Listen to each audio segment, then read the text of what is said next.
There is a list that runs in your head. You know the one. If I had gone to the doctor sooner, if I had rested more, if I had noticed something different, if I hadn't worked that day, taken that trip, eaten that thing, felt that stress. The list runs whether you want it to or not. Especially at night, especially in the quiet. And with every item on the list comes a verdict that maybe, somehow, you could have prevented it. I want to sit with you in that list for a minute. Not to dismiss it, not to tell you it's wrong to have it, but to show you something about where it actually comes from and why it is not the verdict it feels like. There is a term in cognitive psychology for what your brain is doing. Counterfactual thinking. Counterfactual thinking is the mind's automatic process of constructing alternate realities. What if the thing had happened differently? What would the outcome have been? It is one of the most human things a brain can do.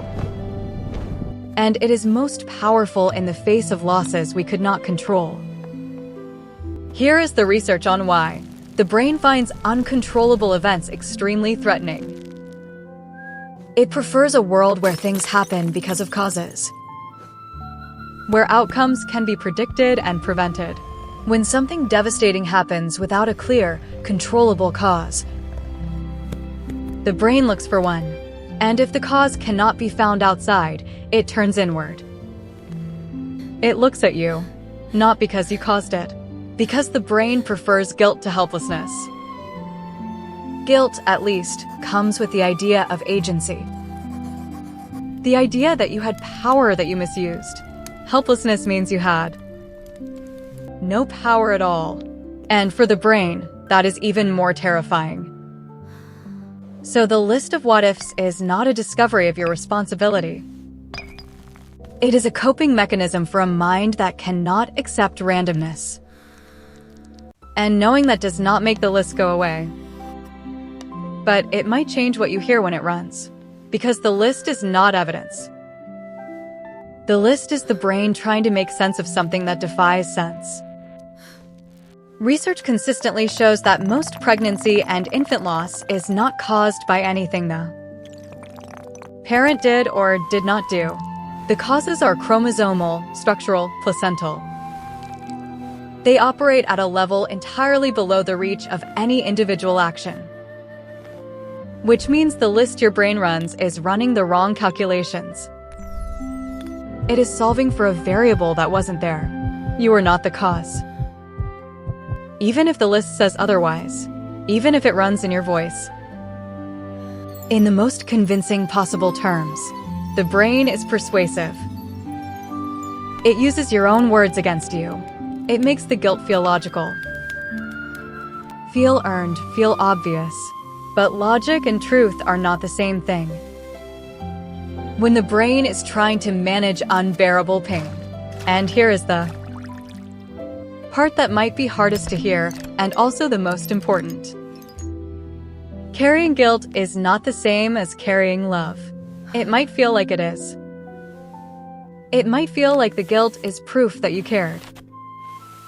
But you don't need to punish yourself to prove that you love them. The love was always evident. The love was never in question. The guilt is not honoring your baby. The grief is. The love is. The memory is. The guilt is the mind's way of trying to stay in control of something that was never in your hands. And you can let go of control without letting go of them. That is the thing I most want you to hear. That releasing the guilt does not mean releasing the love. You can hold them completely in your memory and your heart. In every part of who you are, without needing to also hold a verdict against yourself. Because the verdict was always wrong.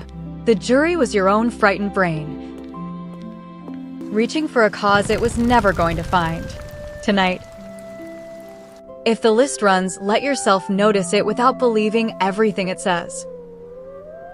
You are allowed to say, I see you, I know what you're doing. And I choose not to accept your conclusion. That is not denial. That is not dismissal. That is refusing to let grief and guilt become the same thing. Because they don't have to be. Grief is love. Guilt is fear. And you deserve to carry one without the other destroying you. Leave a comment and tell me, what does your brain's list sound like? What does it say? You don't have to answer, but if you want to. Putting the list into words sometimes takes away some of its power. And reading someone else's list sometimes helps a person feel less alone with their own. Your guilt is not evidence. Your love is the evidence. And the love was never in question. The guilt does not mean you failed. It means your brain was trying to protect you from something worse. From the knowledge that some things happen and we cannot stop them.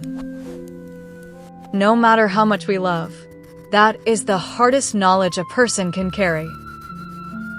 And your brain, in its own misguided way, was trying to spare you from it. It offered you guilt instead of helplessness because it thought guilt was something you could do something about, but you already know, somewhere under the list, that there was nothing to do differently. You know because you would have done anything. Anything at all to change the outcome. You would have moved mountains. You would have traded anything. You know you would have. And that knowing is proof. Proof that you are not the cause. Because someone who would have moved mountains was not the one who made this happen. So let the list run if it must. But underneath it, hold on to this truth. You were not the cause. You were the parent. Completely, devotedly, with everything you had. And the love you had for them, that was never the problem. That was always the point. Every item on your list is just love. Disguised as self-blame. Love that had nowhere to go after the loss. And love that has nowhere to go is one of the most painful things a human being can experience. So find it a place to go.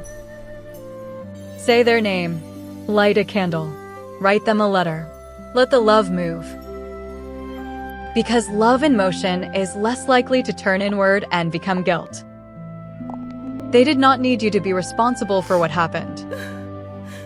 They only ever needed you to love them. And you did. Completely, instinctively. With your whole self, from the very beginning. That is the truth under the list.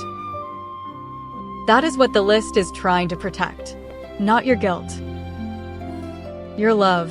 The enormous, exhausting, beautiful love you have for someone you lost.